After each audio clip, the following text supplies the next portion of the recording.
Going live. Have no idea if anybody can see me yet. Let's go to YouTube. Go on there. Oh, looks like I'm live. Hey guys, Michael J. Crawford, the Anti-Trucker here. Good to see anyone and everyone that is here. Looks like we got 4 people already here. Good to see you. Cinnabon says late and downvoting. And Sean says, no, I'm early for once. Well, yeah, Cinnabon was talking about me, of course, because, you know, he was expecting me to be here early, I guess. So thank you. Matthew would normally be doing his Wednesday night virtual pub. He is not doing a Wednesday night virtual pub this week. And the reason is because there is no more Wednesday night virtual pub on the Life with Matthew channel. Instead, the virtual pub moving forward will be on Sunday nights. So this coming Sunday will be the first Sunday night virtual pub. However, you guys didn't get enough warning.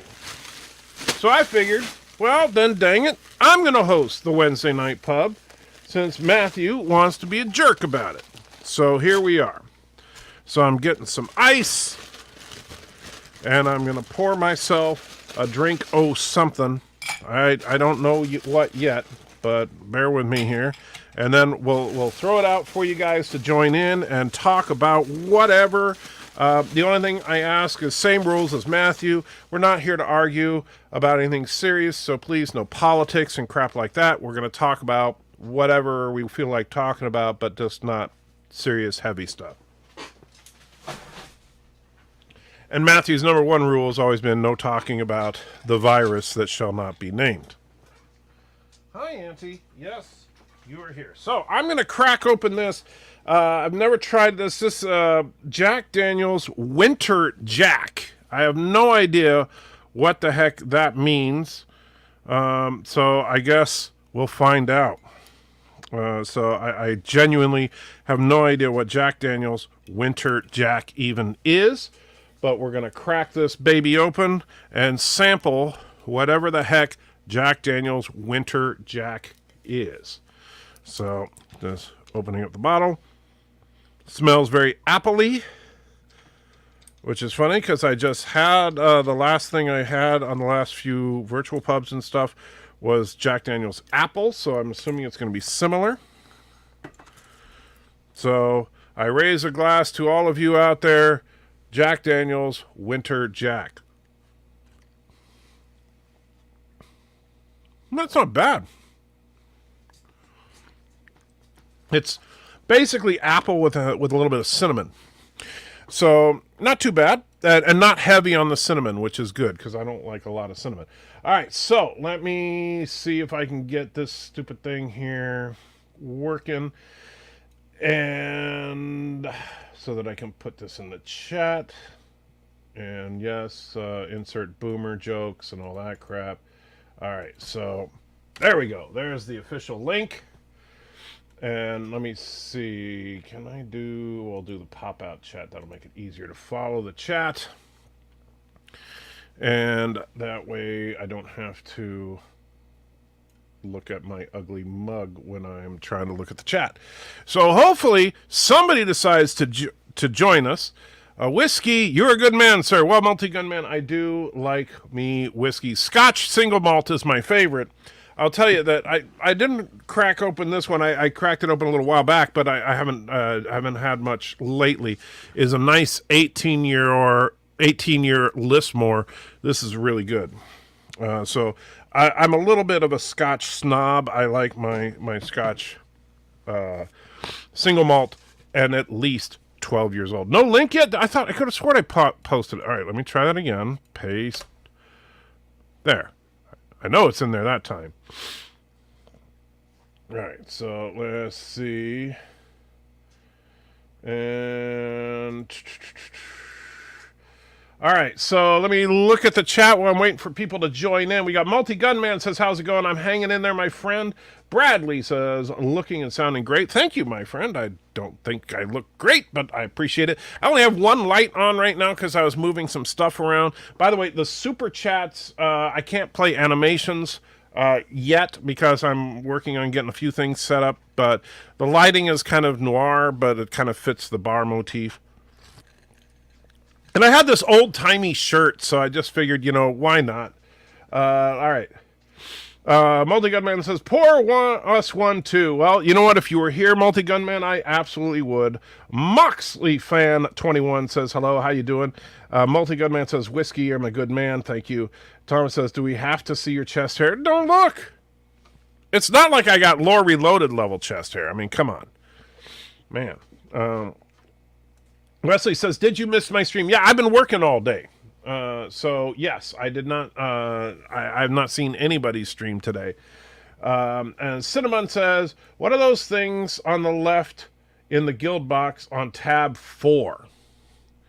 Let me see here. I think I have the game running on one of my screens. So, guild stash, tab 4.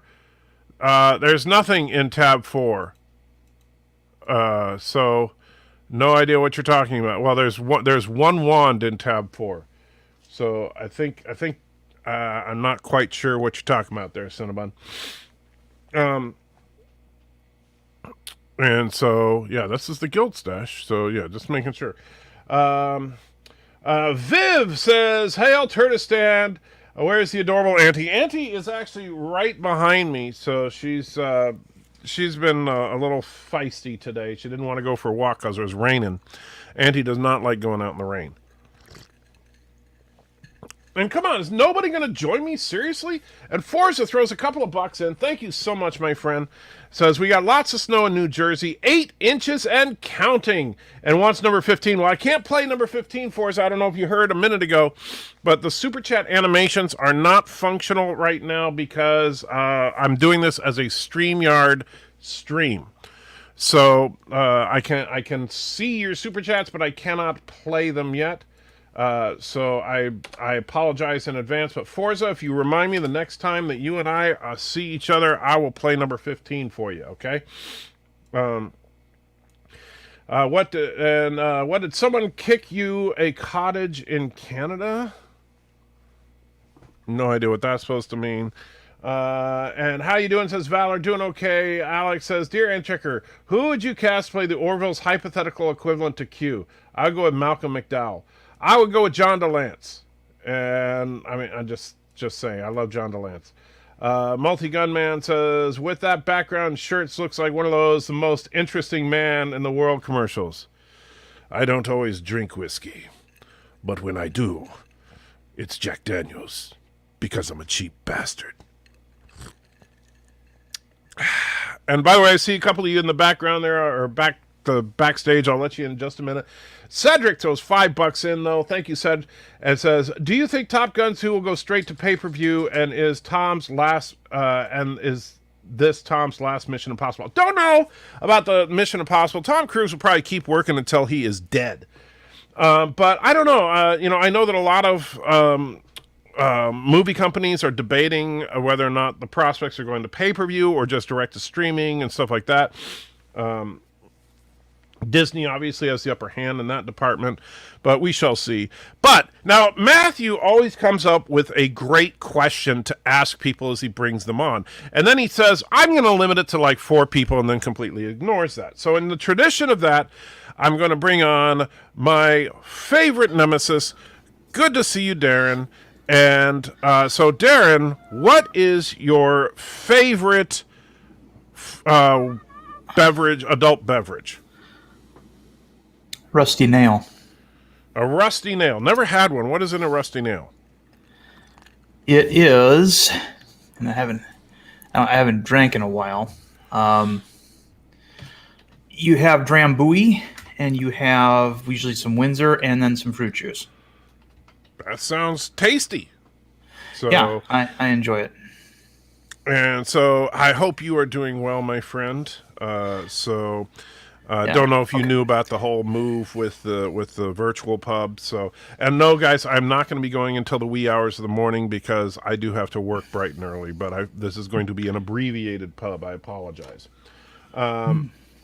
Interesting. Then, I'm using some new headphones. I bought some new headphones today, and I'm not hearing myself. I'm not hearing myself over the audio. Well, I hear you fine. Okay, just making sure because. If your old headphones you're playing your own audio while you were in StreamYards, there might have been a problem. Okay. Alrighty, not a problem. So, since Darren is my favorite nemesis, I should bring in Darren's favorite nemesis, which is Tim. Hi. Yeah, I got a question for you, Andy Trekker. Yes. Why are you wearing a Zorro shirt? First of all, it is not a Zorro shirt. That is a Zorro shirt. No, it is a Zorro shirt. It is not a Zorro shirt. I agree with Darren on this. First of all, shut up for a minute, Tim. You shut up. This is not a Zorro shirt. This is an El Gallo shirt. It's an El Turdo shirt. No. Is that the new uniform in Kurdistan? Wow, I try to do something fun for you guys, and what do I get? You're fine. Don't worry. I don't know if you saw my comment in chat, but I was wondering if you got kicked out of your house and sent to Canada, a little cottage in Canada or something. Yes, I read that. You obviously weren't paying attention because. Oh, I was probably in the other room then. Sorry. Okay. And Harry is also here. How you doing, Harry? For some reason, showing our stream in his stream. Well, basically, you're seeing my desktop because the camera doesn't work. So how camera doesn't work. Just doing? Well, you can just put an icon there. Well, that's okay. This is like we got that whole surreal thing going. I'd like to know how to do that. How to show your desktop? Yeah. You can. I don't know if is that built into Streamlabs as where you just select your desktop as your camera. How did you do that, Harry? Basically, my camera doesn't work, as I indicated earlier. Right. So it automatically goes to the default, which is your desktop. Well, there you go. Huh. I did not know that. Mine defaults to an empty icon, and you have to select which one you want to put in there. So you had to be in like Streamlabs, not StreamYard, but Streamlabs. Well, Tim, I'm surprised that you call yourself Tim Christ because I thought you were going to call yourself Buddy Christ. I had that in my name, but apparently I'm not actually logged into StreamYards right now for some reason. No, we see the Buddy Christ image. Yeah. I got the logo. I just don't have the name right now because I'm not. I just realized that's a Fallout character, isn't it? That's Fallout Boy dressed like Buddy Christ. That's why I picked it. It's kind of cool. Very nice. Yes. I did have like the actual image of Buddy Christ, but I saw that and I was like, no, I'll use that instead. And so, heard a rumor. What's that? You heard a rumor. It's related to the story I told you the other day that Disney Plus is quietly working on a Firefly project. Yes. That it might involve in some way Mark Hamill.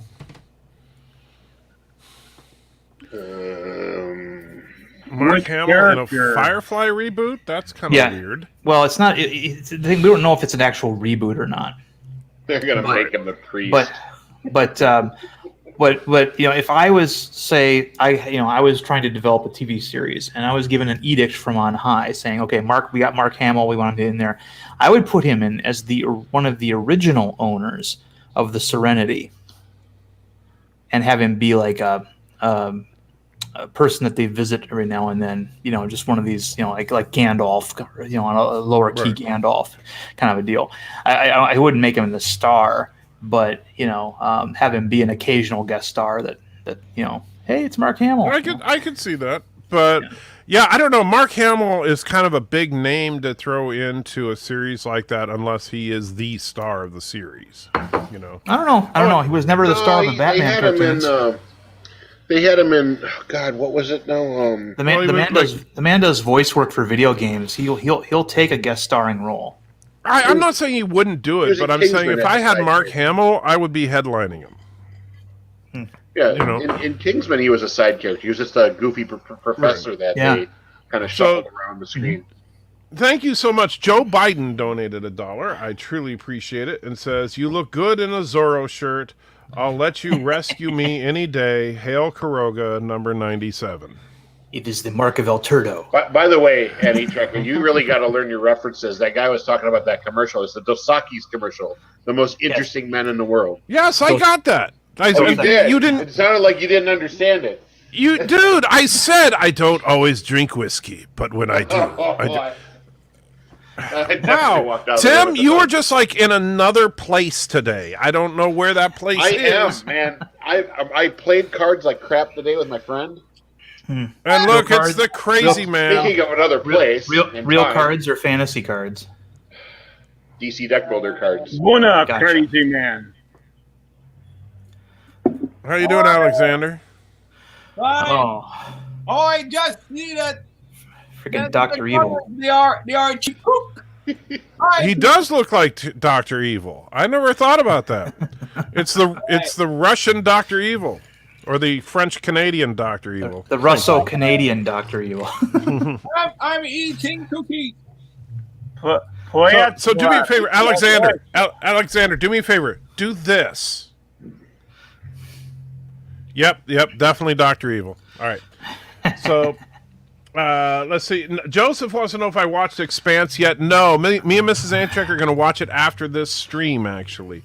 And so I'm looking forward to it, but I've not seen anything from the new season of Expanse. What were you going to say, Darren? Yes, I have broken down and looked at Disney Plus and saw that it was $6.99. So I have subscribed, and I know you're mad about the Hulk. You're mad about the Hulk? Yeah. Well, the Hulk's not included because the Universal has the distribution rights for that movie. Now that might change now that Universal has lost the Hulk distribution rights and they reverted back to Marvel. But as it stands, that's a right back this moment, catalog film, so that film may still belong to Universal. True. It's my favorite movie of the MCU. This is the old. This is my favorite. I like the Hulk. I like the Hulk. I thought you liked Aunt May's jeans. Oh yeah, I like Aunt May and her jeans. But I plan on starting The Mandalorian tonight. I'm going to watch the first episode tonight. Excellent. And then after that, I'm watching the DeForest Kelley classic, Night of the Lapis. Well, there you go. Yeah, that's worth getting Disney Plus just for that. I hate to be the Debbie Downer here, but I have a feeling Darren's not going to like the show. You don't think Darren's going to like The Mandalorian? I don't think he will. But Darren, you like westerns, right? But I don't think he's. I like them if they're good. I mean, here's the thing. I've expressed interest in The Mandalorian, but the thing was, I just didn't want to belong to more than one streaming service at a time. Right. And since I'm already a Prime member, I thought, well, what do I need, Disney Plus for? But because a lot of those Marvel movies are on Disney Plus too, I've got them all on Blu-ray if I really want to watch them. But I saw that it was only $6.99. I'm like, I'll pay that. I'll pay that much for a sandwich some places. So I might as well just try it. Might as well get it and see what it's about. They don't have Hot Lead and Cold Feet in their back catalog yet, which is a travesty. But now, Harry, if you're going to bring up your Google and stuff, be careful. You start searching for your porn sites, I'm going to kick you. I have a riddle for you. What kind of meat I hate? No, I was looking for a song. Okay. Well, don't play it. We probably wouldn't hear it anyway. But what kind of what now, Alexander? What kind of meat? Animal. An animal. I hate an animal this week. Try to guess what? Which one? I have no idea what you're talking about. You hate an animal. Yes, I hate the meat from an animal, not the entire animal. Did you eat an animal? Yes. You hate the meat from an animal? Yes. Which one? That's the bear. Which one? No. Alligator. No. Pig. What? A pig. No. Yes, but that's not what I'm talking about. Okay, I don't care. A jumping animal. Kangaroo. Yes, Rabbit. I hate kangaroos this week. Yeah, yeah. My brother's old jerky shop carried kangaroo jerky, and yeah. It was steak, kangaroo steak. I bought that to my restaurant, Yeah. my grocery, and I hate them. But expensive. Yeah. Now, Alex wants to know if we think that there'll be an episode of Orville in which Mercer's crew travel back in time and we learn Avis was his world's Jesus analog. That's a very specific prediction, so I'm going to go ahead and go out on a limb and say no. What's new with Wayun 6? Wayland, what? Wayun 6. Oh, what's new with Wayun 6? I haven't heard much from Wayun 6 lately. Theories about it. Yeah, he's been kind of, he's been kind of distant, and I think part of it is just because, he's been collecting relics such as MCU Aunt May's jeans. Oh, that's a good choice. Because as they said in the article, the jeans were so nice, was a good jeans. The beach. But Merry Christmas. Don't try to take us guys as Santa Claus. We know who you are, Momo the Challenger, and I will not let you ruin Christmas by challenging people and bringing them to death. So, Momo, tell us all about your relationship with Alexander. He lets me live in the closet. It's completely false. We are the worst enemies. You always try provocation. This is because you want to bring people to do your challenge. It's not going to work. I will not let that happen. See, I don't understand why you got to lie about that, Alexander. It's obvious that you and Momo are actually, like, lovers. No. Momo the Challenger is a really dangerous being. And you know what happened? He was in California. He got that situation. Never been in California. Yes, you were in California before. No, I was in Canada. It's I don't know what you are doing in Ontario or in British Columbia. I don't care. That's not my problem. I was in Quebec. No. You were never there because I had destroyed you. I worked at a parking garage. It's completely false. I worked at a parking garage. That's where I met Alexander. Well, this is really devolving quickly. It's your stream. What did you expect? He tried to challenge everybody, and you let him go. And Mortimus, thank you, puts $5 in, says, Anti-Trick, I finally signed up on Patreon. Do I get a wrench now? LOL. Mortimus, the funny thing is, you already have one. Mortimus Maximus. You just didn't realize it. So, Deej, good to see you, my friend. How are you doing? I'm not bad. I had to chase Momo out of here. Yeah. I know. What's up with Momo's obsession with Alexander? Are they like... do you know? I mean, did Momo tell you about that? Basically, Momo gets a kick out of making Alexander spaz out. So, yeah, because Momo, that's how it is. I have fought Momo challengers all that time because I don't let him challenge people, and this is why he tried to destroy me. But the fact is that I destroyed him. No, Momo. The truth is, Momo keeps getting angry because Alexander refers to Momo as an Asian Muslim wife from the former USSR. Ah, gotcha. That makes sense. There is nothing of that. By the So way, what you're saying is, Alexander, you should refer to your wife just as Momo, not as Asian Muslim wife born in the USSR. Yep. By the way, I have good news. The borders are open. And now now we are organized for next April, the wedding in Cuba. Next April? Yes. You mean What's April? April. Oh, April. Okay. This is a month. Sounded like you said April. April. Like I was like, is that a month that they just have in Quebec? I've never heard of April. Wait a minute. Are you getting married on Anti-Trucker's birthday or my birthday? Which day? Because we're in April. That's our birthdays. I don't know. We'll arrive in the yeah. I think. The Now, date, Harry. the date is not sure. This is in April. We are looking for the hotel, and because we need to find a tour for me, like including everything. So the tour is like generally because when you go to Cuba, you have everything included. Like you have the transport, the hotel, the entrance, and all that stuff. So this is a package deal. So now we need to find a hotel that does international wedding and have as like deal that kind of tour from here and from Russia. That's a little So, bit complicated, but we will resolve that. so first of all, this is a picture that Thomas sent me. Thank you, Thomas, of the snow in his area. I am very jealous of you, my friend. Keep that shit. I I I don't can't know. believe I don't have snow in my area.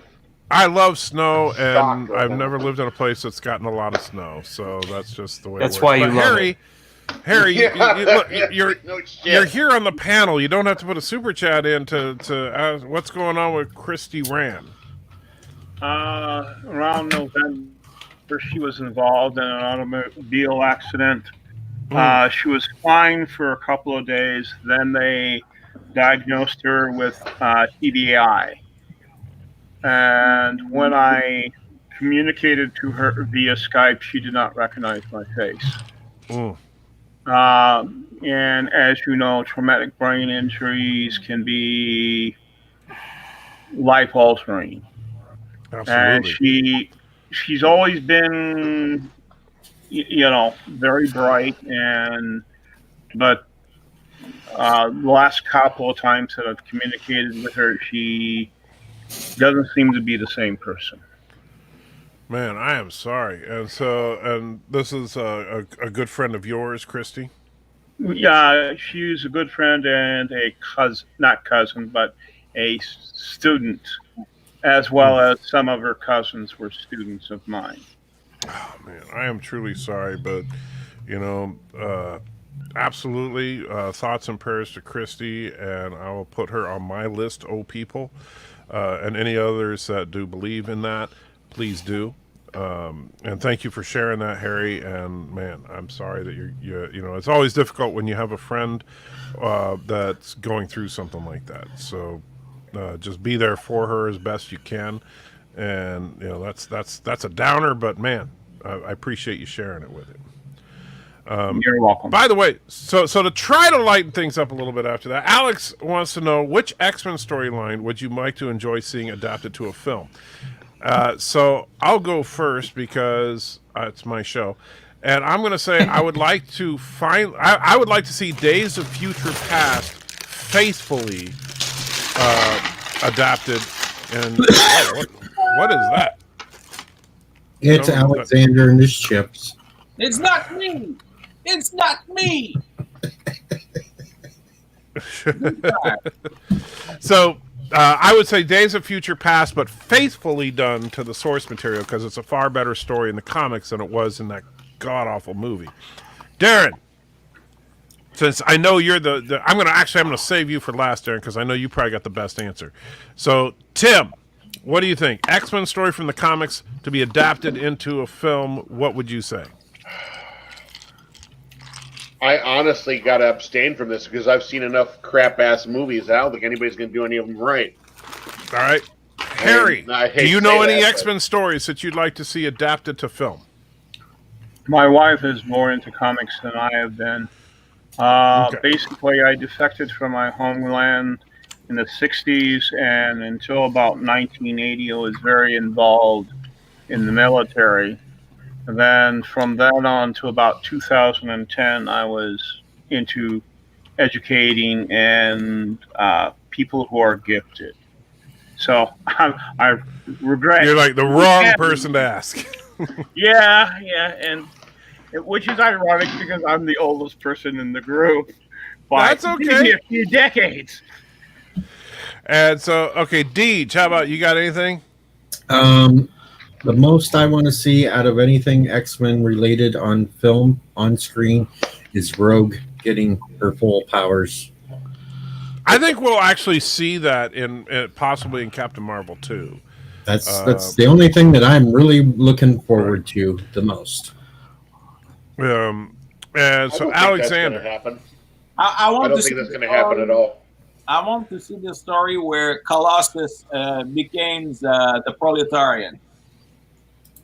what? Yeah. The proletariat.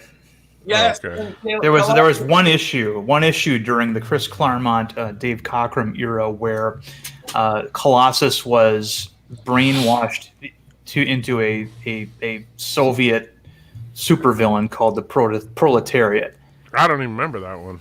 Must Yeah. not have that issue. Yes, he had a celibate, and he was dressed like a kind of mechanos worker. Yeah, he was dressed like a mechanic in a cartoon. That sounds horrible. It was Yeah. great. All right, so Darren, master of all things comics, what would you say, sir? Here's what I would do. I would have them make movies based off of the Joss Whedon run on Astonishing X-Men and get Joss Whedon to direct them. That way they have a reasonably good chance of being authentic. Mm-hmm. That run on X-Men was the I had given up on X-Men after when the 80s ended because it was too event oriented, and Right. they had saturated the market with X-Men comics. There was like 5 different titles, and I stopped reading X-Men entirely. And then friends of mine at the shop said, Joss Whedon's Astonishing X-Men is starting next month. I'm real excited for it, they said. I'm like, okay, well, I didn't know who Joss Whedon was back then. So they said, you've never seen Buffy the Vampire Slayer? I'm like, I saw the movie. No, the TV series. No, I never saw that. You ever saw Firefly? I'm like, no, I've never seen that. And they're like, watch Firefly. So I ended up buying Firefly and watching it. And at that point, then I decided I was probably going to be a fan of this guy. And he comes out with this book. Basically, Joss Whedon at this point in his career was the king of the nerds. Okay. Mm-hmm. And he negotiated with Marvel. This is back when Marvel was still a company that was interested in sales. And he said, look, I'll do the X-Men, but I have some caveats. I get to pick the roster, and I want it to be its own title, created just for me. And they said, we'll agree to those demands, but you have to have Wolverine in there. So Wolverine is in Astonishing X-Men, but he never says anything. He's in the background. It's the funniest thing in the world. I mean, he might have one line in each issue, and that's it, and nothing revolves around him. One of the things that he did. By the way, I got a lot of respect for that because I think Wolverine was the most oversaturated character in comics. Yeah, exactly. And what Joss Whedon did, because a lot of people don't know this, but because they don't know about the X-Men prior to the 1970s when they introduced the second generation of X-Men, Colossus, Wolverine, Storm, those guys, was that Mr. X-Men was Cyclops. Right. He was the most popular X-Man, and then Wolverine comes along and steals his thunder, and Whedon got very meta about that. And he actually fixed Cyclops, made him a cool character again by doing a couple things to him, revealing some things about him, and it was outstanding. And it was a great run. It's available in an omnibus edition, of which I have, but I have all the issues as well. And he had so many others. It wasn't just one story. It was Right. like 2 years worth of issues. And so if they made a movie or movies, I think they should be based off of that. And you could even use the title Astonishing X-Men to signify this is a different take on the X-Men. I could see that, but the only problem, and I haven't read any of the Joss Whedon Astonishing X-Men because that was after I stopped reading. Mm-hmm. But answer me this: as far as does the first issue, is it like an origin story, or is it just like picking up here's the X Mansion? We're just assuming you know what's going on here.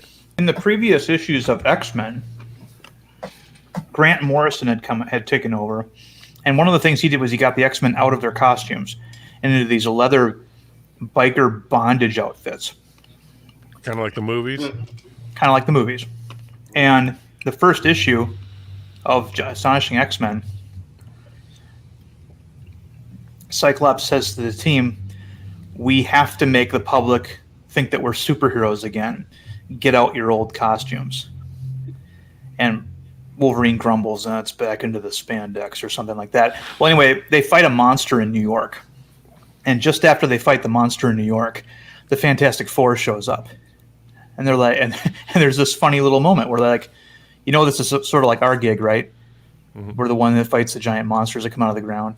And he's like, sorry, it's like, well, it's great to see you guys back. And then they fly, I'm paraphrasing, but that was, Whedon wanted the X-Men to be superheroes again. And and that was Whedon was trying to return to their roots, kind of thing. Yes, exactly. And you had the roster at the time was Beast, Cyclops, the White Queen, because Jean Grey was dead, and Kitty Pryde rejoined the team. That's Emma Frost, right?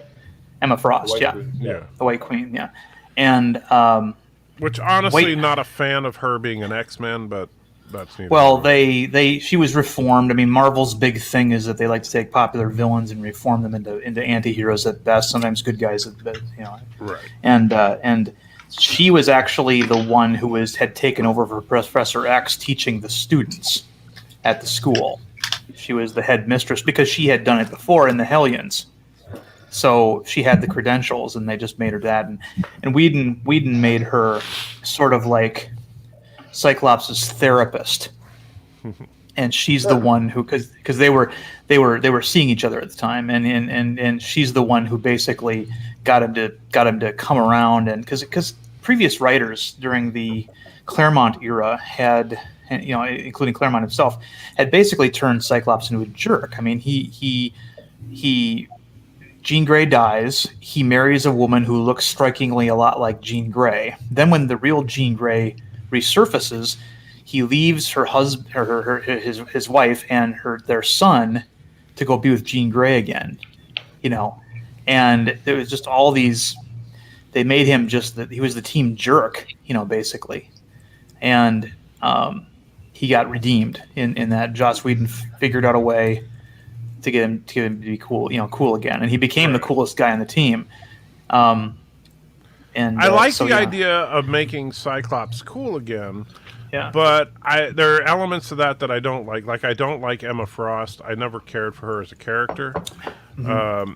And I mean, as a villain, okay, she'll do as the occasional one-off. But I saw that she had become a hero character, and I didn't like it. That was one of those things that kind of left a bad taste in my mouth.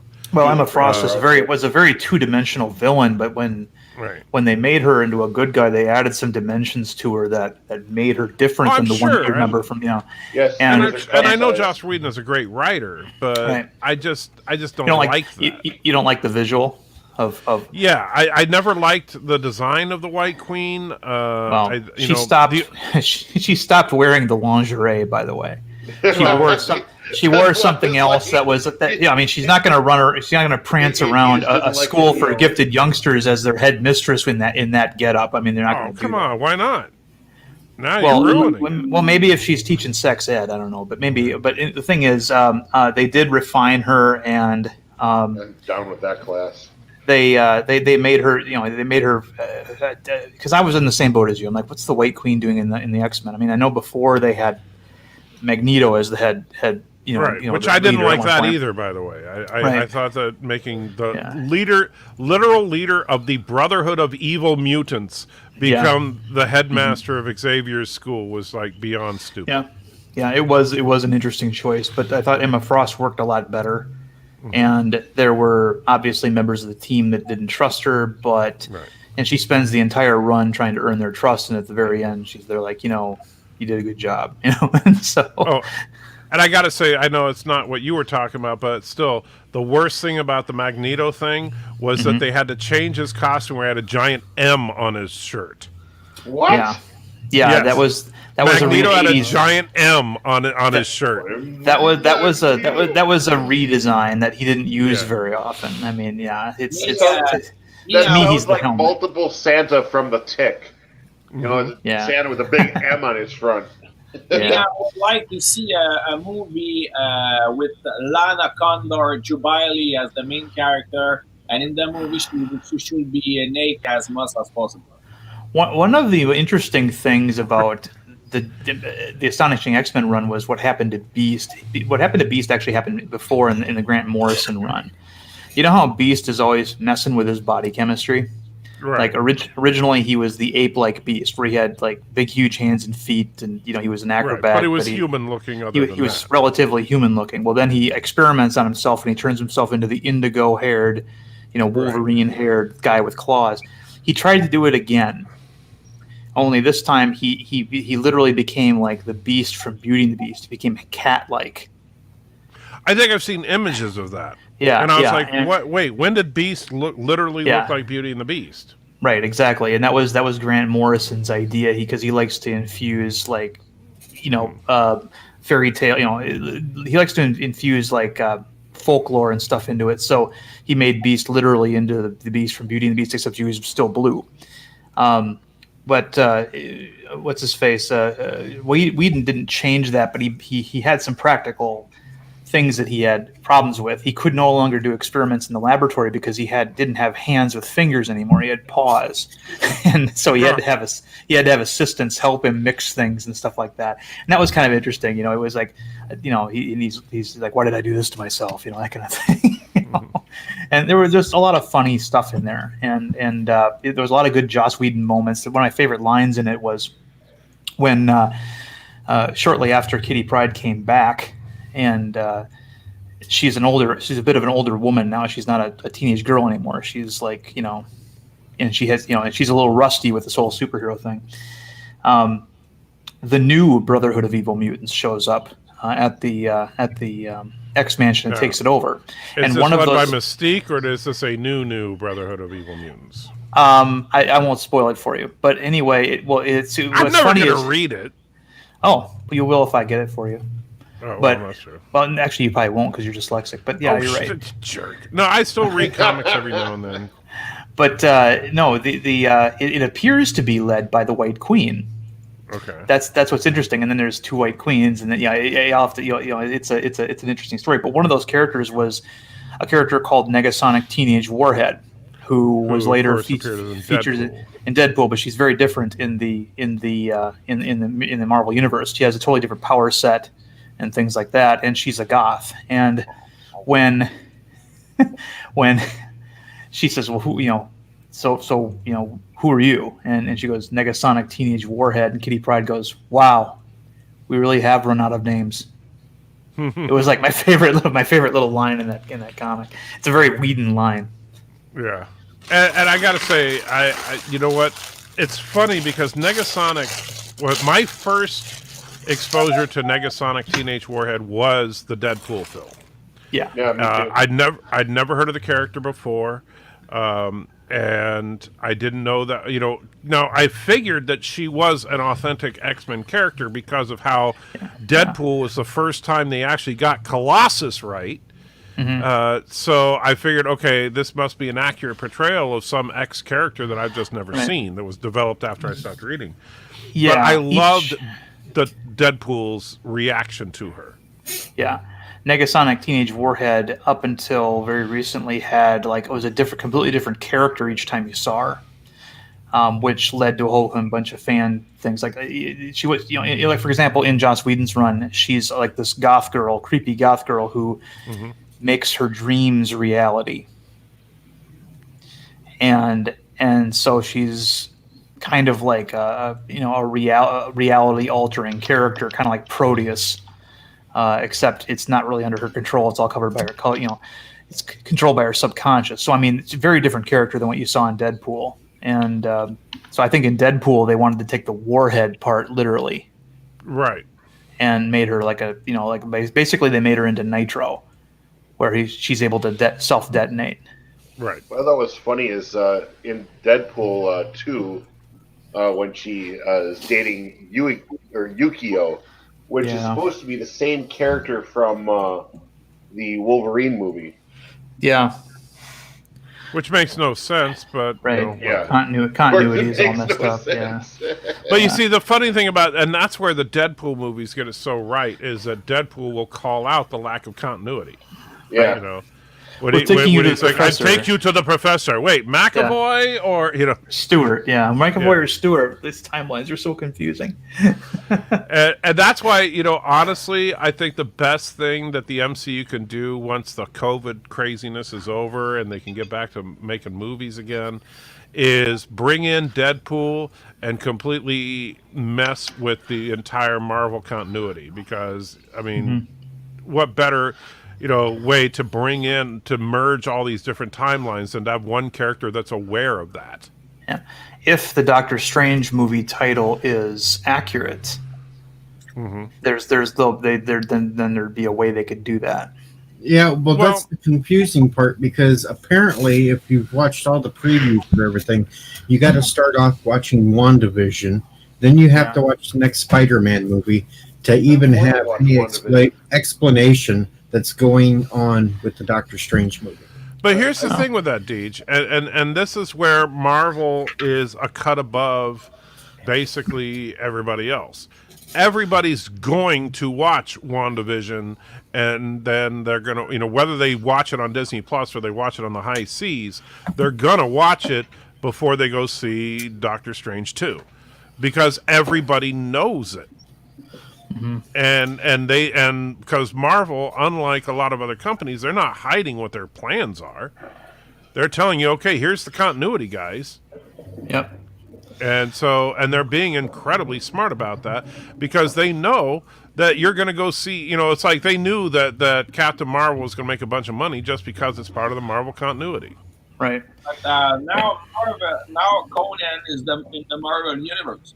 Maybe we'll have Conan in MCU.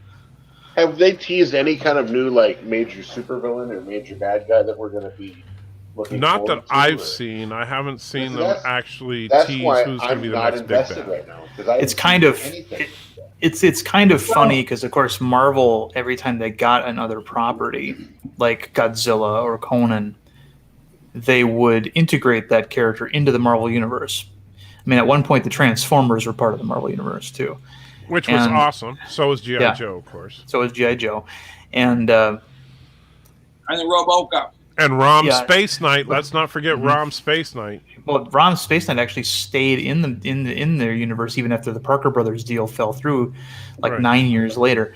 But no, Conan was very much, in the comics that I read, part of the Marvel history. He's just ancient history in the Marvel universe. Right, exactly. And he used to encounter Thor and all these other, characters. At one point I have a comic where he fought Wolverine, and in a time travel story, that is. And so well, he's a member of the Avengers at one point, where he came into the present and he actually joined the Avengers. Which I don't know how that worked. I wasn't reading comics at the time, but I know he was there on the covers. That makes no sense, but it was fun. It was fun, though. They made him look like Jason Momoa. Yeah, there are Savage Avengers now, with Conan, Venom, Punisher, Elektra, Dr. Voodoo. All together. Keep on wishing that ain't never going to happen. Marvel is not going to go that dark. I have it. It's true. It's a fact. I have it right here. No, I'm not saying in the comics. I'm talking about in the movies. You're not going to see that. They are fighting the end. Yeah, that's great. But the comics also, the comic industry is completely dead in large part thanks to Marvel. Well, there is one villain that's going to be popping up. She's dead now.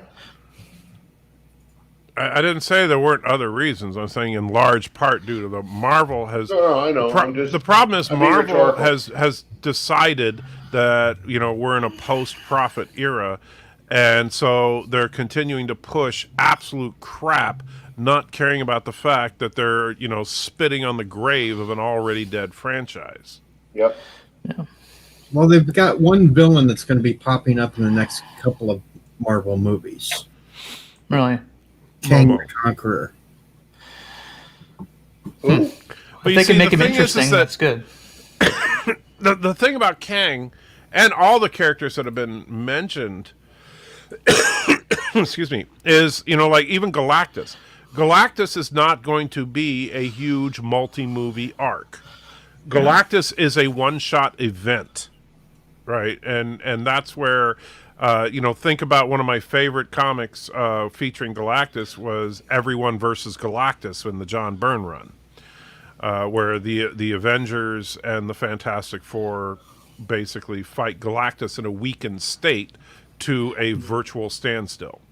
Right. And that was, I love that comic. And I would love to see that as a film. And I could definitely, and in fact, even, you start out with the Silver Surfer thing in a Fantastic Four movie, then a little while later, you have a independent Silver Surfer movie, and you bring in Terex the Tamer, and then you have the Terex the Untamed / Everyone versus Galactus storyline to finish off Galactus. But that's still only maybe 3 movies. To get that next big, massive 10-year event like the Thanos saga, you're going to need something that they have not told us about. Kang is not going to be it. Kang is not going to, Doctor Doom, maybe. I could see Doctor Doom being a big bad on that level. But they are one that have been underused and still exists. We saw it in the last and games. This is Red Skull, and Red Skull. I don't believe to see in the Marvel universe Red Skull only in one movie. It doesn't. Red Skull is a really, really important villain in the history in the Marvel universe. I don't think we're going to know what happened to him over the time he got sent to the Soul Stone planet. Because I mean, what happened? He's been sitting there that whole time.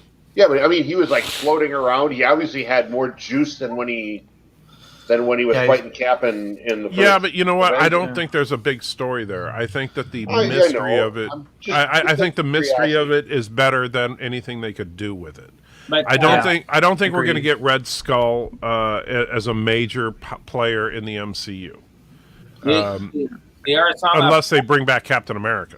There are some option like Ultron could still exist, and but the other is damn, what I forgot his name. Is at the end of the Guardian of the Galaxy 2. This is Adam Warlock. Warlock. Yeah. They tease him, and we know nothing about him for now. But it's a powerful. Well, he's going to be in Guardians 3, but I don't think that he's going to be a major player. Now, I know Malfeast mentioned Secret Wars. That's what I've said before that I would like to see. But what they got to do to make that work is, I think, yes, you bring in Kang. Sure, you can even bring back Ultron. You do a couple movies with Galactus, a few movies that have Doctor Doom lurking in the shadows, and then finally Doom trying to do something but ultimately failing. And then you have the Beyonder show up, and the Beyonder does his whole Beyonder thing where he brings all of those villains and all of the heroes into a single place to lock into Mortal Kombat. And the nice thing is, because the Beyonder is virtual omnipotence, he can, bring back characters that are dead. Yeah, I don't want Secret Wars made into a movie. I think it's too big to. I think it would have to be a couple of movies. Yeah, see, I just don't think that's a good idea. Same reason why they took a multi-year event like Age of Ultron and made one movie out of it. It was like it wasn't the Age of Ultron; it was the week and a half of Ultron. If I remember correctly, when Secret Wars is coming out, or at least being printed, I remember quite a bit of back and forth. A lot of people liked it, a lot of people hated it. I think it actually caused a division. There was the comparison of Secret Wars with Crisis on Infinite Earths. Mm-hmm. And honestly, they're two very, very different stories. And Right. I personally, I think that Crisis on Infinite Earths was good. Had more. The thing about Crisis on Infinite Earths is that it had lasting change for the DC universe, at least until they started doing a reboot every week and a half. But and that was cool. Secret Wars, honestly, there weren't a lot of actual major changes except for Spider-Man got a black costume and She-Hulk replaced the Thing. But and also the Hulk lost his intelligence, right, as a result of his experiences there. And there were every character. Well, not every character. Thor wasn't affected at all. But I mean, the thing was, you got to remember about Crisis was it had an agenda other than just to entertain. It was right, there to to reboot the universe, reboot their universe to compete with Marvel. And the thing about it though is that Secret Wars was, I think, had the advantage of being a simpler story. Right. And because a lot of people think, and this is a problem with writing these days, this is part of the problem we see in shows like Discovery, is that writers think that convoluted and complex equals good. Yeah. When honestly, if you look at some of the classic, like Terminator, simple, very basic story. You don't need a 10-paragraph soliloquy to describe Terminator. An evil robot comes from the future to kill a guy, and a dude comes back to try and help. There's your story. Yeah. Well, you're also getting Christian Bale as Gore the God Butcher. So one of the movie I would like to know more about the plot. If we can have someone doing a review, this is Barbies and the Rock and Royal. I don't think we're going to see Barbie in the MCU. No, just saying. No. Okay, we will see. Who owns Barbie? Is that Mattel? I think it's Mattel. I believe so. Yes, Barbie is Mattel. It would be that I found Marvel Cinematic Universe. Funny piece of toy trivia I just want to throw out here. You know what a Ouija board is, right? Yep. Yes. You know what toy company owns it? Mattel. Without looking it up? What's that? Hasbro. No, Hasbro. I said Hasbro. Yes, I know. You said that. I agree. Okay. I only said Mattel because you just said Mattel. I remember you told me before, though. That Hey, you could put Godzilla, though, against the X-Men. Well, honestly, Godzilla was in the Marvel universe. Yeah, matter of fact, Red Ronin, which was this massive Japanese robot, was actually made through a joint cooperation between Stark Industries, that's Tony Stark, and this Japanese corporation. And I just loved it. It was like the coolest line in history. Wizard magazine said that Red Ronin was designed by Tony Stark to fight Godzilla, and then they in parentheses said that's got to be the coolest line I've ever said. But yeah, and honestly, I'm not ashamed to say that I do have a few issues of Godzilla, including issue number 1. Yeah. But I think that Godzilla, it would be fun to bring the modern Godzilla into the MCU. I would love to see that. Well, actually, Legendary has more of a relationship with Warner Brothers, so you'd have him in a Superman movie before you'd have him in a Marvel but Superman movie. Superman could easily take down Godzilla. But there are monsters that are just as big and could be played as just as awesome in a movie in the Marvel universe that they could use, like Fin Fang Foom, the Midgard Serpent. Right. Well, the Midgard Serpent is like dwarfs and kaiju. Yeah, exactly.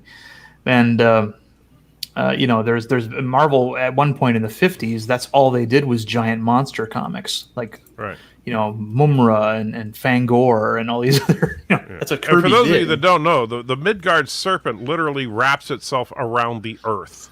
Yeah. Normally he's in a trans-dimensional state, and so you can't see him and you'll pass through him. But when he wants to make himself felt in our plane, he does that. And yeah, the issue where Thor and the Midgard Serpent fought was, I think that was Walt Simonson's last issue of Thor that he did, and every single page was a splash page, so each page was a full page spread, and it was pretty pretty awesome. He really conveyed the size well. But how could how? And now I've never read that one, but I have to admit I was never a big Thor collector. I only have a few issues of Thor. Mm-hmm. So how do you fight something that's like tens of thousands of miles long? Thor basically blew his head off, and the blast destroyed him too. Destroyed Thor. Yes, because that's what happens in Ragnarok. Right.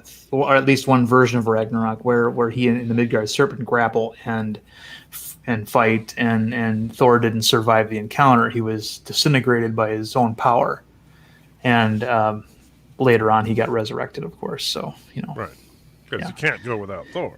Right. So, and Valor, I'm sorry, but that gas cloud was not Galactus. that was such a cop out. You know what's funny too? It's just there's like 2 frames in the movie you can actually see the image of what silhouette. Yeah, you can see his silhouette in the cloud. And it's like, of his helmet. Show the guy. Yeah. Well, I understand they didn't have the budget for it. They gave us in that movie, of course, the Human Torch was exceptionally well done as a CGI character. So was the Surfer. Between those two, that's their budget. That's their budget. I mean, Michael Chiklis had to wear makeup. It wasn't even a CGI thing, and part of the reason why was because they wanted to make the Torch so much better. But it's. How do you feel about that, by the way? Because that suit, I thought initially was a mistake.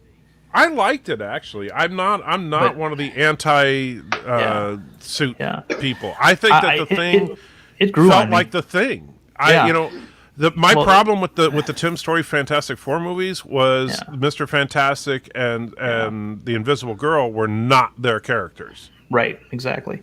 But I mean but the thing was that when you watch the commentary with Michael Chiklis about wearing that suit, he was miserable except for the last 3 weeks of shooting because it was done in the winter time in Vancouver, and he's like, that suit was brutal.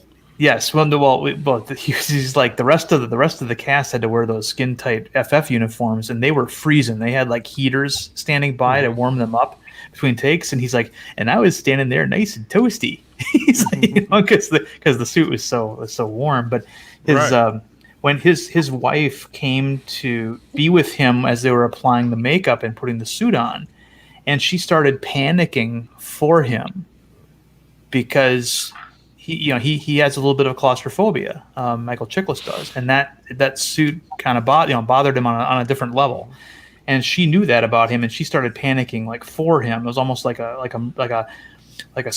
do they call that when somebody faints because somebody else in the room faints? Right. I know what you're talking about, but I don't know. A sympathy fainter or something. Yeah, something like that. Yeah, and so I mean, but the thing that I had forgotten was that the Thing isn't as big as the Hulk. You know, in fact, in the old days, he would put on a hat and a trench coat, and he could walk down the streets of New York, and very few people would notice. Right. Just his hands were bigger than a normal person's. But right. And so, but more so than we saw Chiklis when he was trying to handle a glass in the movie. Mm-hmm. Yeah, and I thought after I saw it the second time, I thought, that was a better choice to put him in a suit, right? Like that. And the second movie, I thought Chiklis owned that role. Oh, he did. He was totally, even though he didn't have hair, he was everything else about Ben Grimm. He nailed. And I loved when he walked. He made extra noise when he walked. The sound editing was really great, and stuff. And so I think that's why I liked the movies because I thought he did such a great job as. I liked Michael Chiklis, and I liked the dichotomy between him and the Torch. I like Chris Evans as well. While I liked Michael Chiklis, I also liked what's her face. Lopez, Alba, Jessica Alba. I like Jessica Alba. I thought that Torch was okay, but I did not like Reed at all. No, Reed was horribly miscast. He was not. He was. I don't know if he was miscast. I mean, he just didn't feel like Well, he was Reed Richards should. too young. He was too young. That is correct. And obviously, we're not even going to talk about Doctor Doom. Right. What passed for Doctor Doom in that film? How his accent came and went throughout the movie because they didn't know what You tell me, and I know you've talked to him at some point, but I've said many times that Joseph Petrick should play Doctor Doom. What do you think? If he's an actor, yeah. But you know Joseph, right? Yeah, I know who Joseph is. Sure. Yeah. So don't you think? Got that, I mean, he's got that. When he walks into a room and he opens his mouth to say anything, all the panties hit the floor. Right. Okay. He's got one of those kind of voices.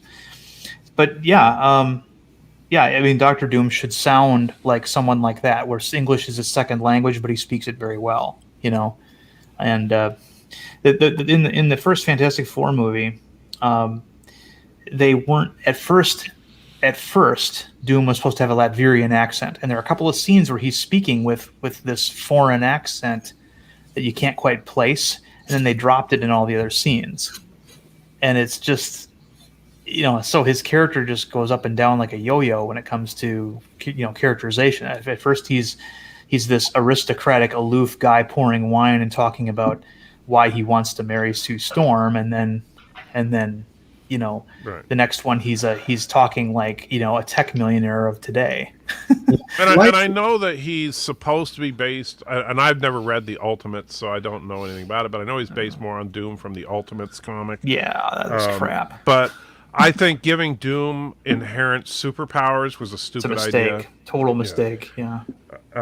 He's supposed to. For those of you that don't know, that Doom is first of all the single greatest comic book villain of all time. Acknowledge Deej for a moment, so that he. I'm sorry, Deej. What? Like with Matthew is saying in the chat, making all kinds of comments, especially about how a link hasn't been dropped since he showed up. Oh well, maybe it's because he didn't bother to show up, and it's the virtual pub. But all right, Michael, I mean, sorry, thank you. Scroll up on the chat. All right, there you go, Matthew. I'm trying, guys, in the chat. I'm trying to get you guys' comments and stuff in there. Yeah, but I'm sorry. Yeah, we get on this whole thing, but yeah, Doom is the greatest comic book hero or comic villain of all time. Yeah, and to get an idea of just how awesome he is Tony Stark plus Doctor Strange. Yeah, he's 50% of each. Yeah. And he was also one of the major inspirations for Darth Vader. Right. So, that's and yet every single film has neglected that. It almost makes me want to do have them do a Doctor Doom movie. Oh, yeah. And then have the sequel be the Fantastic Four movie.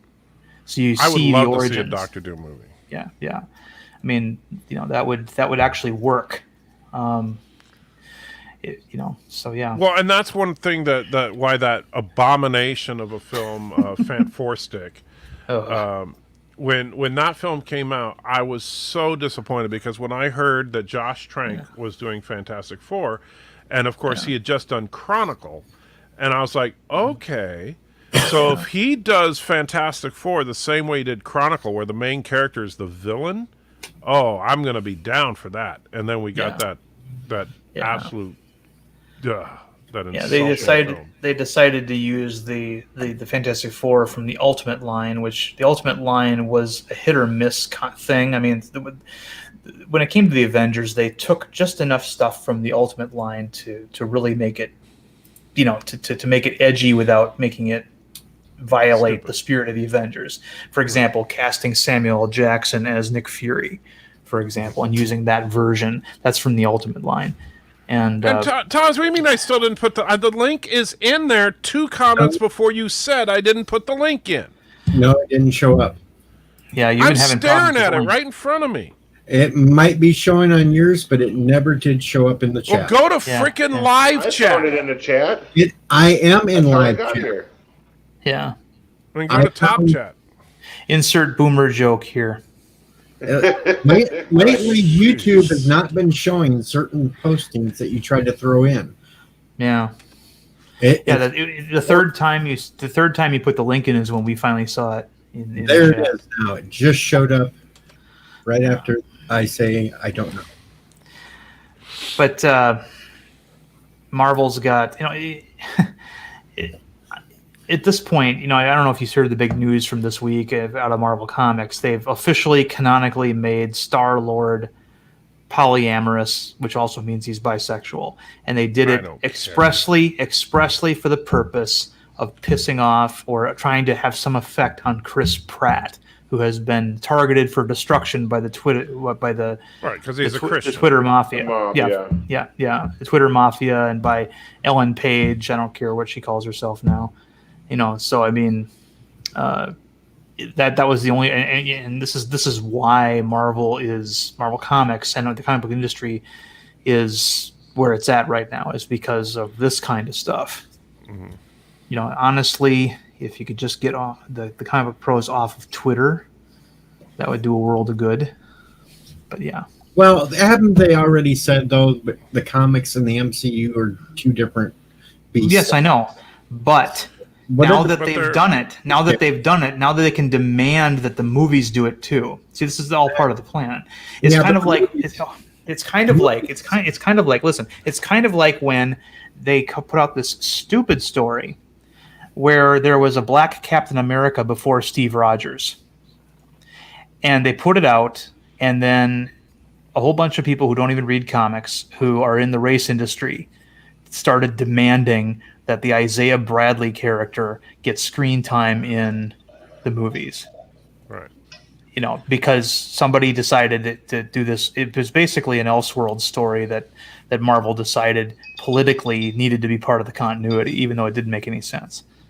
They get a it's like you find a crack, you put a wedge into it, and then you hit it with a hammer. That's what they do. Yeah, but the problem is that, they've been in the comics anyway, so. I think that fortunately, up to this point, it seems like Marvel Studios and Disney is more interested in making money, and that's a good thing. But I think that's changed. I think of we're course going to you start do, seeing a change. I know they've definitely done some things that don't. They definitely have done some things recently that suggest that they're starting to not care about money. I don't know. Thor. You know what? The problem is. Wait. Are you making judgments based on assumptions, or are you making judgments off of cold, hard fact? Because we have not seen Love and Thunder. We do not know what it's going to be like. And so until it comes out and we get SJW Thor, I ain't buying it. Because, yes, we had the stupid chick moment in Avengers Endgame. But a stupid chick moment to placate the SJWs is not the same as, oh no, Marvel's gone woke. Right. Yeah, but the source material they had to work with wasn't that great to start off with.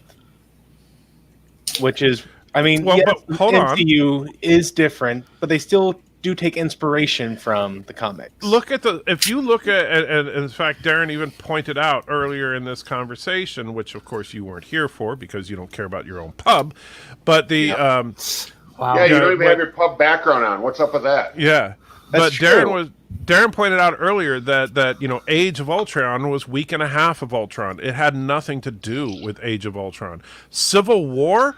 Come on. Civil War in the comic books was like this huge, massive war. In this, it was civil discourse at an airport. So, to say, oh no, they're doing Love and Thunder based on the female Thor, you know what? We may see, for all we know, Jane Foster's in the movie for all of 5 minutes. Yeah. And so we do not know. So let's not make assumptions about it yet. So far, Matthew, Marvel's... Oh, go ahead. Can I just say, Matthew, your old background that you had was wonderfully color coordinated with your shirt, and I think you should keep it. By the way, Andy Trekker is dressed up like Zorro tonight. Oh yeah, no, Andre the Giant from Princess Bride. That could be too, I suppose. But he wore like a tan sort of shirt with the crisscrossy things on it, laces, whatever you call them. Last week I watched the 1920 Zorro movie. Oh, lovely.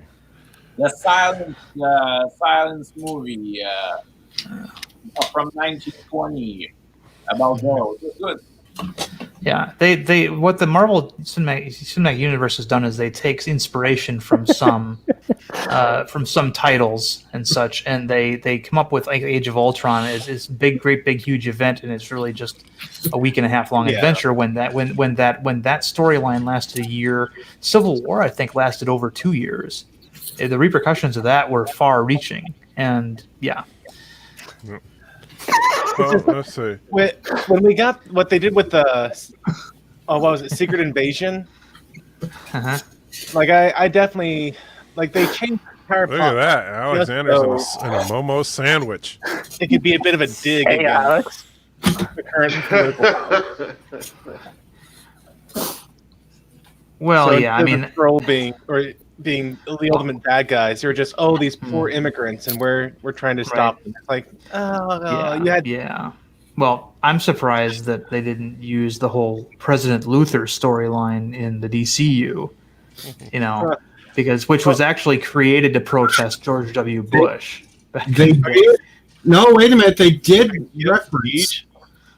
They did reference President Luthor in the crossover event on Warner Brothers TV. Well, yeah, but I'm talking they about hinted that in Smallville years ago. I mean, accusing the DC TV shows of being leftist is like handing out speeding tickets at the Indy 500.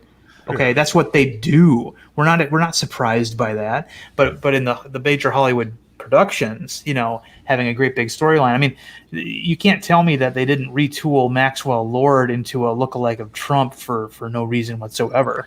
And the director actually said that he wasn't Trump. They actually did do it right in that crossover event too, because it was Smallville's Earth. Okay. The Smallville Superman that referred to him as President Luthor. Gotcha. Now, Wonder Woman 1984, is that being released tomorrow, or has it already been? It's going to be released in Christmas, I believe. Yeah, I thought it was Christmas. I can't wait till Christmas. Yeah, where we get to see Wonder Woman face off against an extra from Cats. What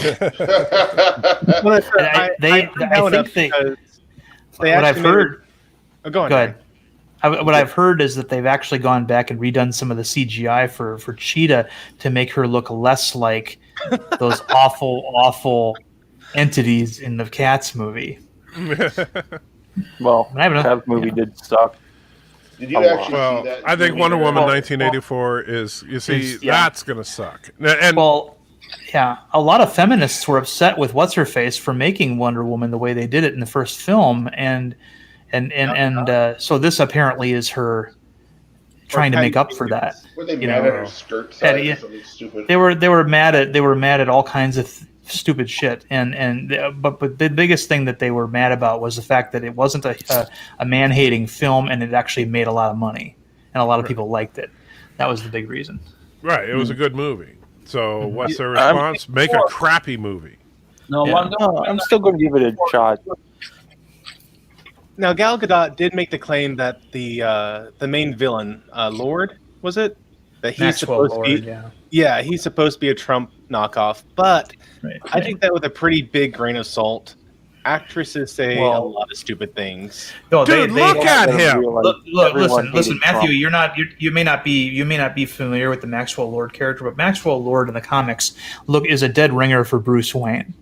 He looks just like Bruce Wayne, and they made this version look purposefully like Trump. It's ridiculous. He is Christian, the living personification of Orange Bamboo. Christian Bale could have played. Christian Bale could have played Maxwell Lord. What's his face? The Bond in the '90s. Pierce Brosnan could have played Maxwell Lord. They were dead. They're dead. Both dead ringers for them.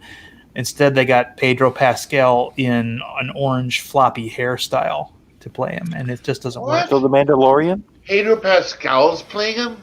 Huh. Isn't that who's playing Maxwell Lord in the film? I'm going to look it up real quick. And, it would have been funny to have Christian Bale on there, because then they could have been like, Bruce, don't you think he kind of looks like you? And like, I don't know, maybe in another life that could have been me, but I don't know. She plays Pedro Pascal plays Maxwell Lord in in Wonder Woman 1984. And Wow. if the rumors of him leaving Mandalorian are true, his career is really in a bad spot because I don't see Wonder Woman 1984 being a hit. I just don't see it being a hit, especially now that it's not going to be in theaters. It's going to be in selected theaters and on HBO Max. Okay, well, yeah, but it's going to be a complete bomb. I don't see it being anything. I mean, it's going to make money eventually, but like all movies do. But it's, like I say, Wonder Woman 1984 looked really good. I'm going to give it a shot. The big problem that I have with the whole movie is that in Batman v Superman, was it? No, it was Justice the current version of Justice League.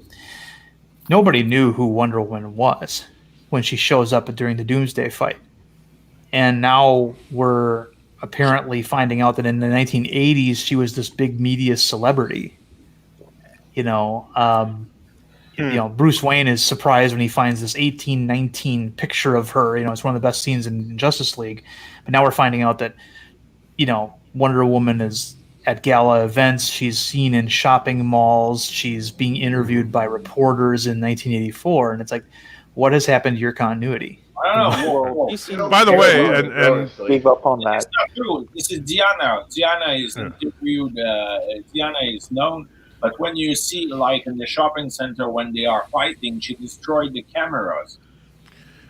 Now, I don't want to rain on the Fandom Menaces parade here or anything, but take it for the grain of salt. Film.com or /film.com is actually reporting as of 7 hours ago that Pedro has actually said that he believes he'll be a part of the Mandalorian spin-off shows. So I think rumors of him quitting are greatly exaggerated. I'm sure they are. Yeah. I mean, he's probably frustrated because he probably knows now that he could elevate his career, but he's in a show where he doesn't get to nobody gets to see his face, generally speaking, and it's for an actor. Actually, as surprising, and I know you haven't seen it yet, but the last episode we got a lot of it. Quite a bit of his face, and I was quite surprised actually. Now that he has another Mandalorian to bounce off of, I'm sure he's able to remove his mask. No. It was it was one of those things because it's a good scene though too. It was his religious convictions about removing his helmet versus the potential safety of the child, and he chose the safety of the child over his religious convictions. So interesting. It was actually a powerful moment. Wow. Okay. Unfortunately, I got to agree with Ethan Van Sciver on this, which he made a very funny comment in his video about it. He said when you see him about to remove the helmet, you're going to expect if you don't know what Pedro Pascal looks like, of course, you're going to expect some grizzled, warrior who's going to someone that you might expect like Clint Eastwood to pop out of that mask. And what you get, and I quote, and what you get is someone who looks like they should be serving you a sandwich. Yeah, it was so funny because when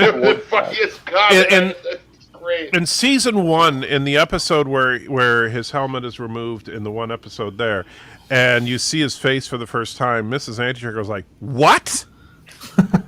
she was so angry about what he looked like because it's like she hears this voice and he has this presence, and you're like, "Oh yeah, this guy is," and then he takes off his helmet. And she's like, "He's ugly."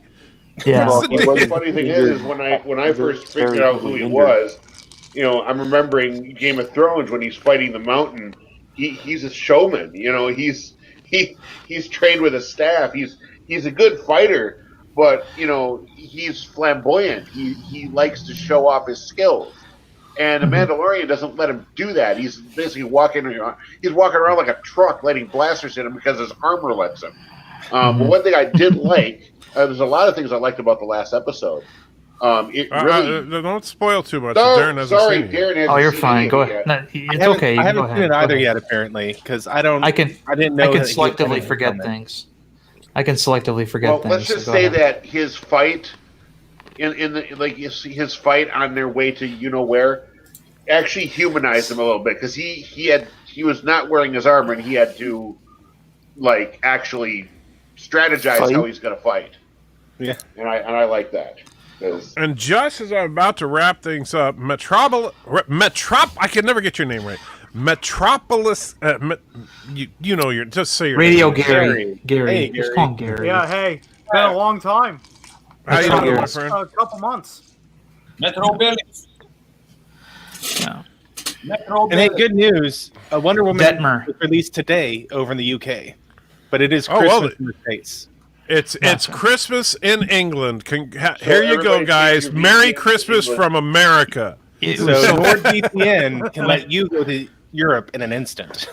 yeah. When They were gonna support the NordVPN. trailer for Wonder Woman 1984 came out, I remember feminists getting upset because Wonder Woman was wearing high-heeled shoes, but some of us were quick to point out those weren't high-heeled shoes; those were platform shoes, which are different.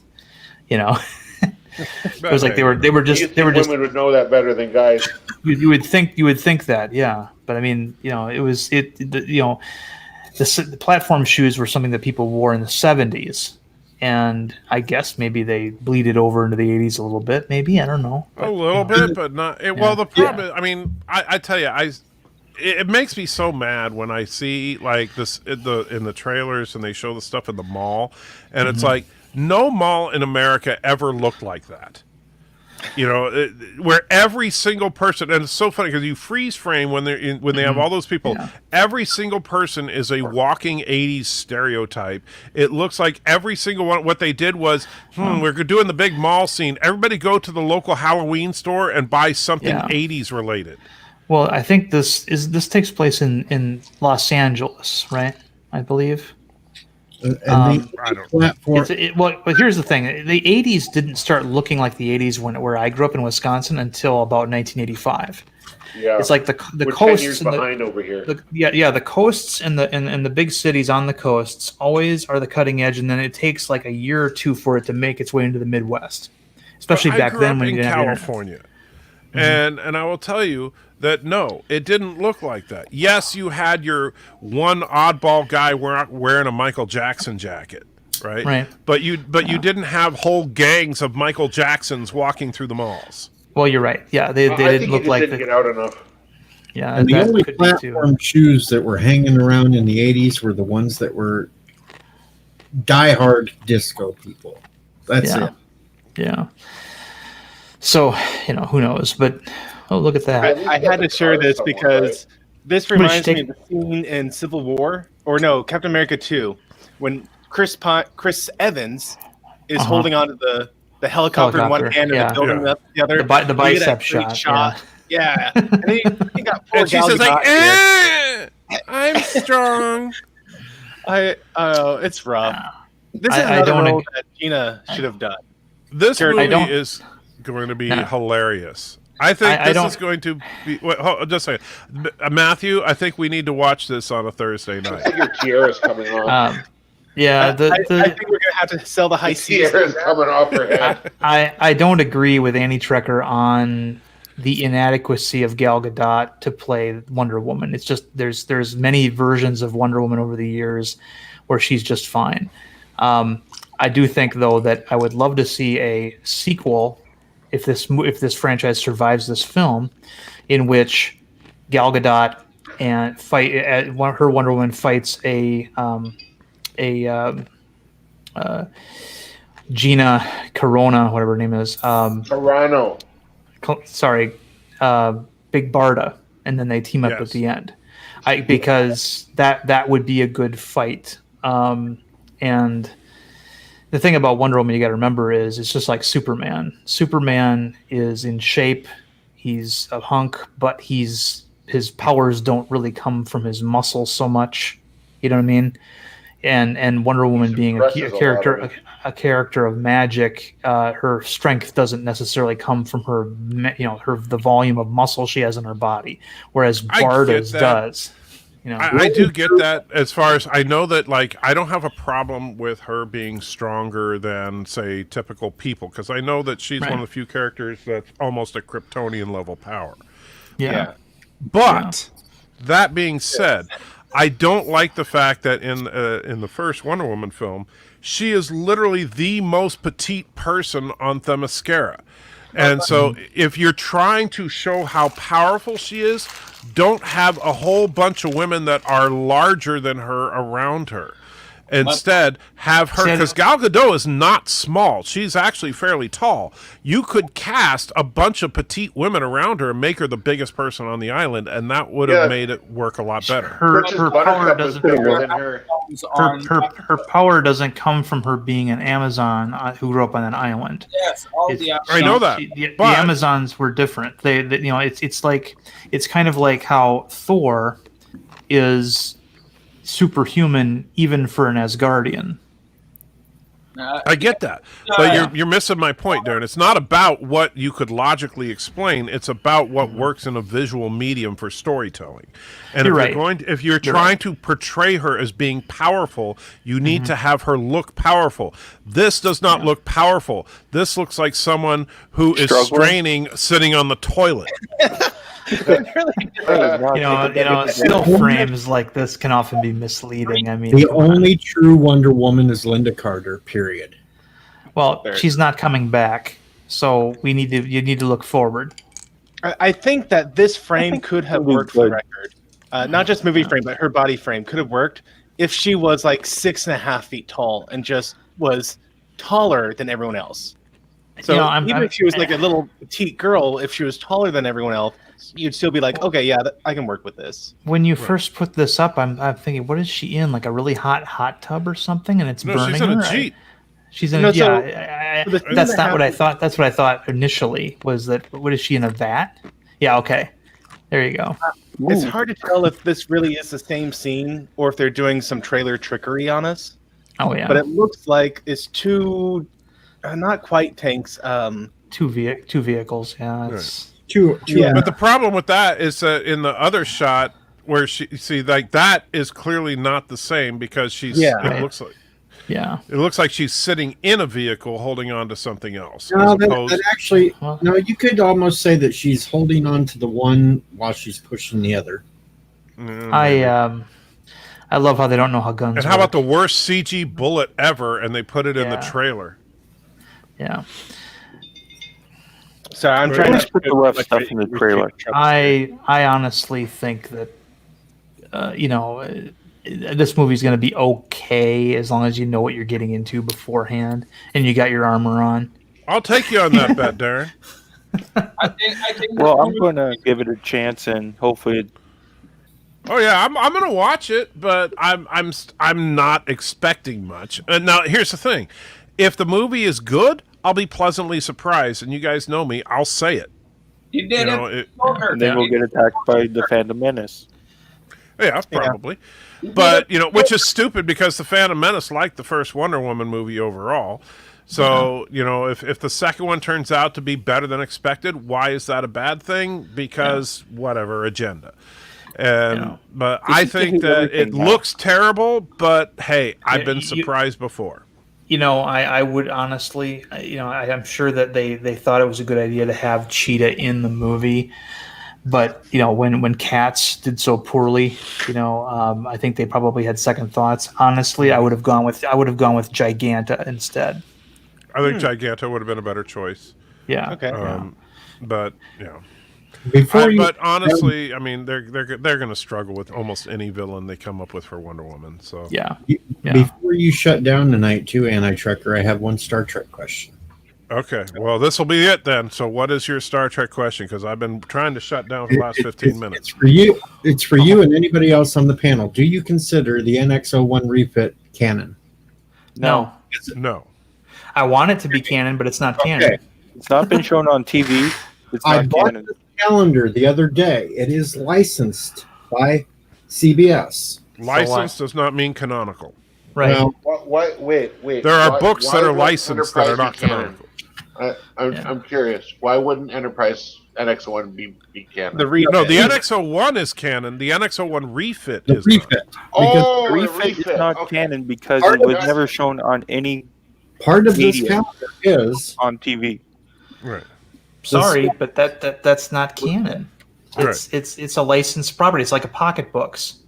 book. Yeah, like we all know. I mean, I share your sentiments, Deej. I think the NX-01 refit was awesome. It makes me hate Les Moonves even more every time I think about it. But and it would have been great. I think that the show was getting better, and it would have gotten even better in a 5th season where that became the new version. But it's not. It never happened. It never showed up. And, that the stories that was going to happen in the season 5, 5th season, but season they never 5, happened. Right. And just because something, it's just like when we can argue over like the original story treatment for Star Trek 3, which had a band of Romulans, and then they changed it to Klingons, but they forgot to change the name of the ship from a Romulan bird of prey to a Klingon whatever they were going to call it, and they just left it a bird of prey, and all of a sudden we've got this weird gap in canon, and so all of a sudden the fans filled it in, but there's no genuine canonical explanation for that. I will show you something. Well, honestly, I'd like to also point out though that canonically, the Klingon bird of prey was the first ship we ever heard. Right, because now in Enterprise they retcon the bird of prey to pre-exist the Romulan bird of prey. If the last episode, but then the Romulans had cloaking devices then too. Right, so, right. But all that. Yeah, but. But where's the last episode of Enterprise? Yeah, and there were all kinds of really awesome things they were planning for season 5 of Enterprise. They wanted to. Manny Koto had a plan to address all the lingering continuity errors and really get things in line with TOS. They were planning on making T'Pol half Romulan. Or Dean revealed that she was half Romulan. Why? Yes. Well, they wanted their own Savick. Well, Savick keep in mind that canonically Savick is not it's not addressed in the director's cut of Star Trek 2. They leave in the line about her being half Romulan, but that was not in the theatrical release, right? And it's never referred to in any other material, right? That is not true. Yes, it is.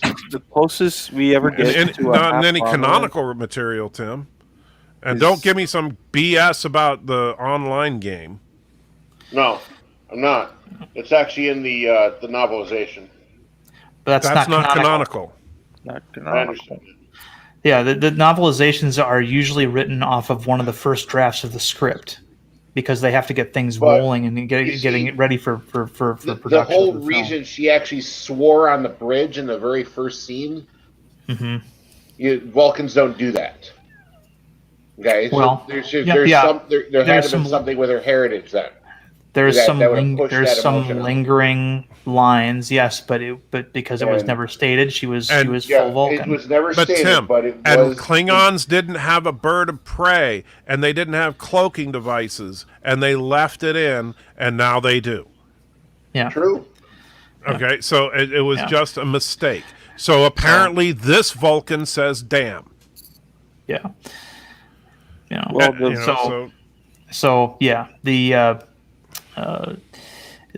thing about T'Pol was that she was and it was something the audience was going to know, but not anybody in the cast. Any of the characters were going to know. It's kind of like with the whole Romulan thing, for example, in season 4, where it turned out that what's his face, the evil Romulan Vulcan dictator was actually a Romulan plant, but we knew that, but nobody else on Vulcan or Starfleet knew that. So they're going to play it like that, and which is a decent enough way to go. All right, so I got to stop you because you guys keep dragging me on. It's all Matthew's fault.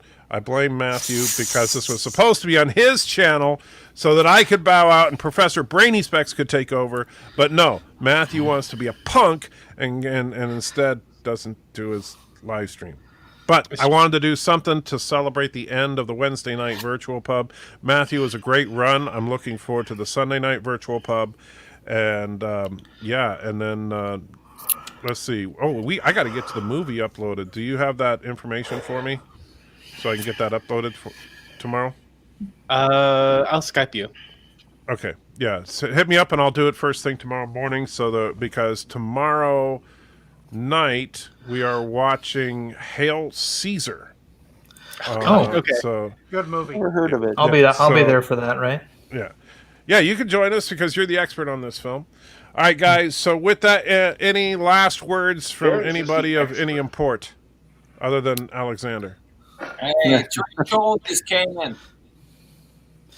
Look for reviews coming from me of the Attack of the 50-Foot Woman and Night of the Lepus. And real quick, I didn't catch it, but Santa donated $1 a couple minutes ago. Thank you, Santa, and says, "When are you coming over, Deej?" You're never going to live that down, are you? Kill a bird of prey. I'm going to kill him. What happened? I don't The know. other day, I watch video of me in Santa suit. Okay. And Bird of Prey had to bring up this whole thing that, and on Amazon you can find this children's book called Santa and His Husband. So yours. They stream that we had on Bird's channel.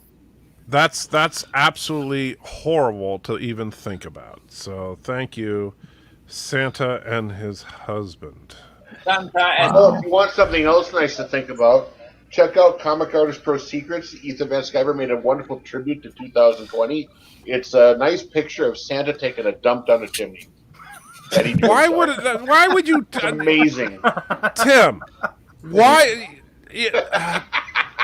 you even? You know what? Bye. All right. I don't want the image of Santa taking a dump anywhere. All right. So have a good night, Andy Trekker. All right, you guys take care, and hopefully the live